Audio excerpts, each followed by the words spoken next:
Bismillahirrahmanirrahim. Assalamualaikum warahmatullahi wabarakatuh. Apa kabarnya anak-anak ibu yang soleh-soleha? Tetap semangat belajar dan semoga dalam keadaan sehat walafiat.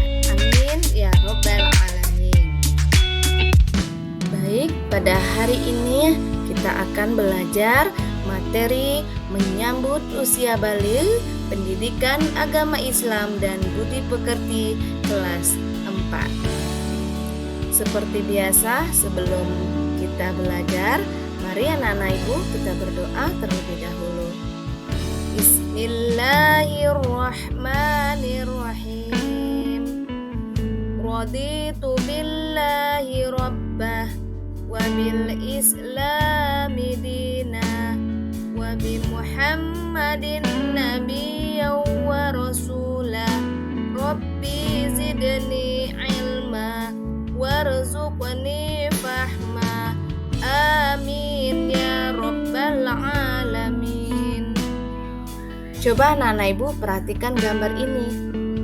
Semua manusia akan tumbuh lebih besar. Berada di manakah pasih kamu sekarang?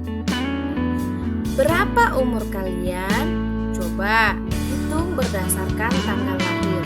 Bagaimana perkembangan tubuhmu dari kelas 1 sampai kelas 4 sekarang? Apakah masih anak-anak atau sudah besar? Tentunya anak-anak ibu mengetahui perubahan fisik dan mental sesuai perkembangan usia. Pernahkah anak-anak ibu mendengar kata baligh? Apa itu baligh? Baligh dalam Kamus Besar Bahasa Indonesia memiliki arti cukup umur. Baligh merupakan istilah dalam hukum Islam yang menunjukkan seseorang telah mencapai kedewasaan. Baligh diambil dari kata bahasa Arab yang secara bahasa memiliki arti sampai. Maksudnya, telah sampai usia seseorang pada tahap kedewasaan.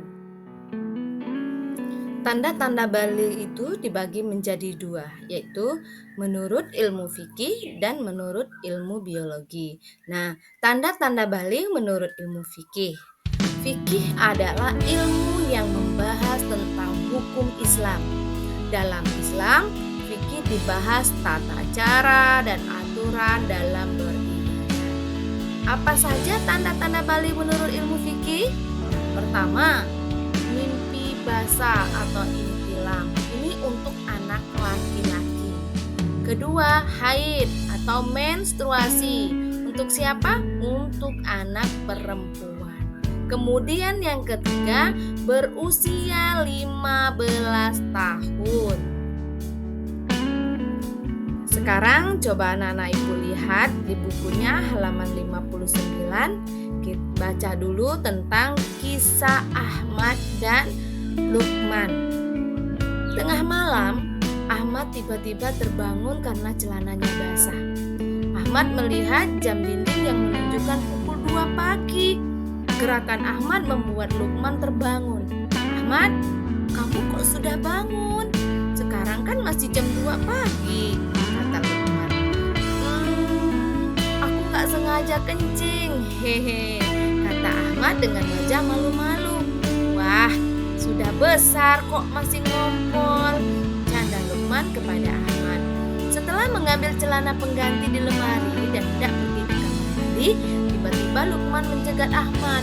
Tunggu, Ahmad, air kencingnya kok sedikit. Kenapa cuma terkena celana, tidak tercecer di tempat tidur? Tanya Luqman.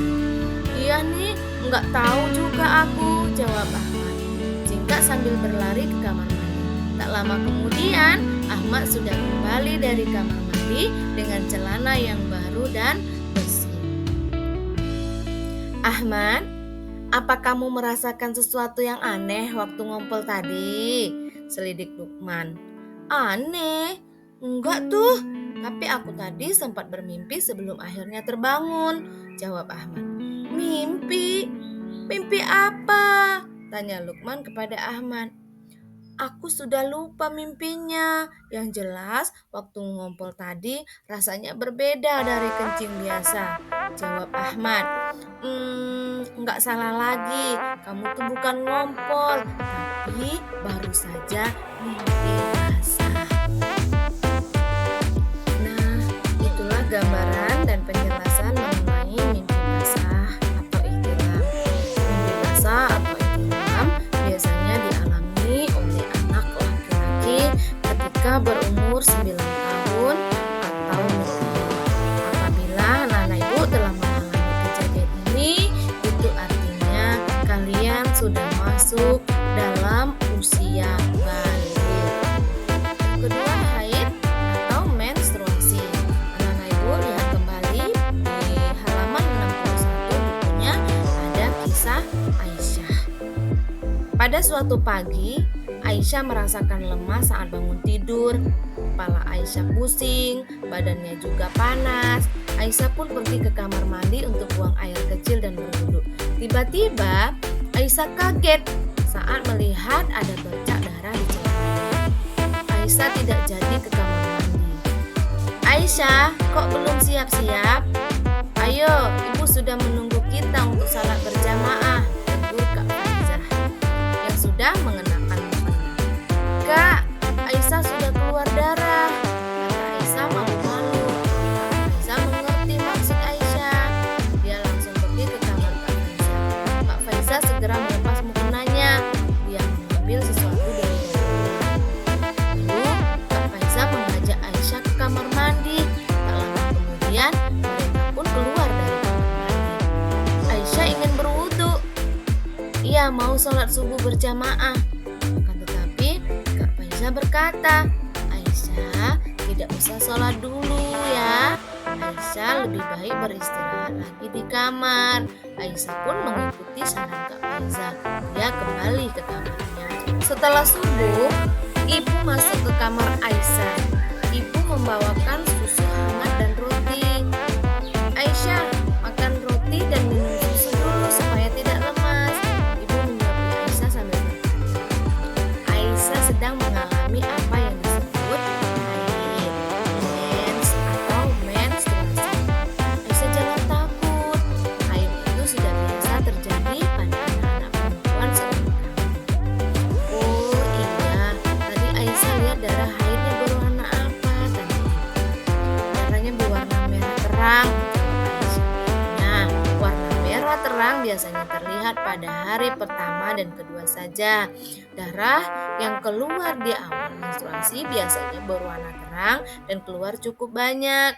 Darah itu akan berubah warna menjadi kecoklatan atau gelap pada hari-hari terakhir menstruasi. Itu kata ibu. Oh begitu ya bu. Darah menstruasi yang baru keluar itu memang agak berlendir dan bau ya bu? Tanya Aisyah. Iya, itu sudah biasa. Makanya darah haid itu harus rajin dibersihkan. Nasihat ibu.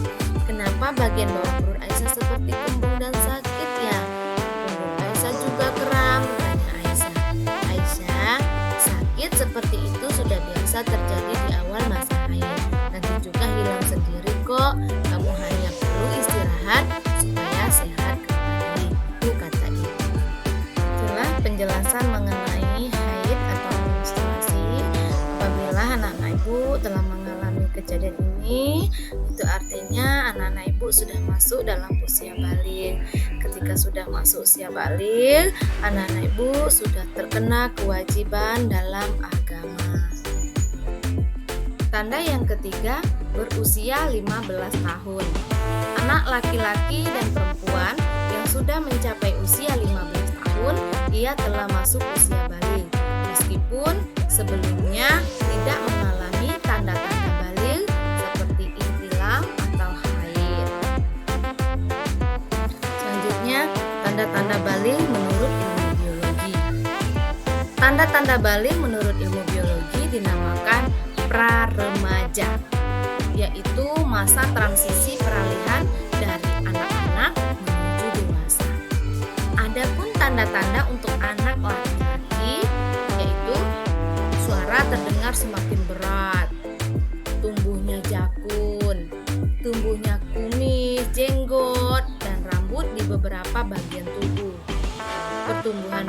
yang semakin pesat disertai nafsu makan yang meningkat. Kemudian, tanda-tanda untuk anak perempuan, suara terdengar lebih halus, tumbuhnya bulu di beberapa bagian tubuh, perubahan fisik pada beberapa bagian tubuh seperti pinggul dan dada, kemudian menstruasi atau haid. Anak-anak yang mengalami mimpi basah dan haid itu dinamakan sedang berhadas besar. Untuk bersuci dari hadas besar, kita harus melakukan mandi wajib terlebih dahulu, baru bisa melakukan ibadah seperti sholat dan membaca Al-Quran. Jadi sebelum kita mandi, maka kita tidak diperbolehkan untuk melakukan ibadah tersebut. Apa saja larangan bagi kita yang berhadas besar? Sholat, sujud tilawah, sujud syukur, membaca Al-Quran, menyentuh Al-Quran, membawa Al-Quran, tawaf, berdiam di masjid. Nah, itu semuanya dilarang apabila kita sedang berhadas besar. Kewajiban setelah memasuki usia baligh. Ketika kita telah sampai pada masa baligh, kita harus lebih berhati-hati. Semua kewajiban dalam agama wajib kita laksanakan. Kewajiban yang kita laksanakan akan dibalas dengan pahala oleh Allah Subhanahu wa taala. Namun, apabila kita meninggalkan kewajiban tersebut, malah melakukan apa yang dilarang, kita akan mendapatkan dosa. Kewajiban yang pertama, sholat fardu. Sholat adalah amalan pertama yang akan dihisab ketika di akhirat nanti. Sholat fardu yang wajib kita laksanakan ada 5. Subuh 2 rakaat, zuhur 4 rakaat, asar 5 rakaat, maghrib 3 rakaat, dan isya 4 rakaat. Jadi sholat salah satu kewajiban kita sebagai mukmin. Sebagaimana firman Allah Subhanahu wa taala dalam Al-Qur'an surah An-Nisa yang artinya, sesungguhnya salat itu merupakan kewajiban yang waktunya telah ditentukan atas orang-orang mukmin. Nah, salat adalah kebutuhan bagi kita. Orang yang rajin melaksanakan salat akan menjadi orang yang bahagia, karena jiwanya akan merasakan tenang, akan selalu optimis dalam menjalani kehidupan, karena semua urusan dipasrahkan kepada Allah Subhanahu wa taala. Kewajiban yang kedua, menuntut ilmu. Perintah pertama yang diturunkan oleh Allah Subhanahu wa taala kepada Rasulullah sallallahu alaihi wasallam adalah perintah membaca. Salah satu kegiatan dalam menuntut ilmu. Menuntut ilmu adalah kewajiban bagi semua muslim, baik laki-laki maupun perempuan.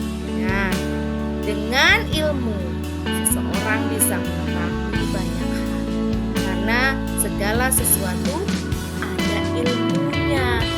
Dengan ilmu seseorang dapat menjalankan sholat benar sesuai dengan ketentuan agama. Dengan ilmu seseorang dapat menggapai kebahagiaan di dunia dan akhirat. Oleh karena itu anak-anak ibu, jangan pernah malas, jangan putus asa dalam menuntut ilmu.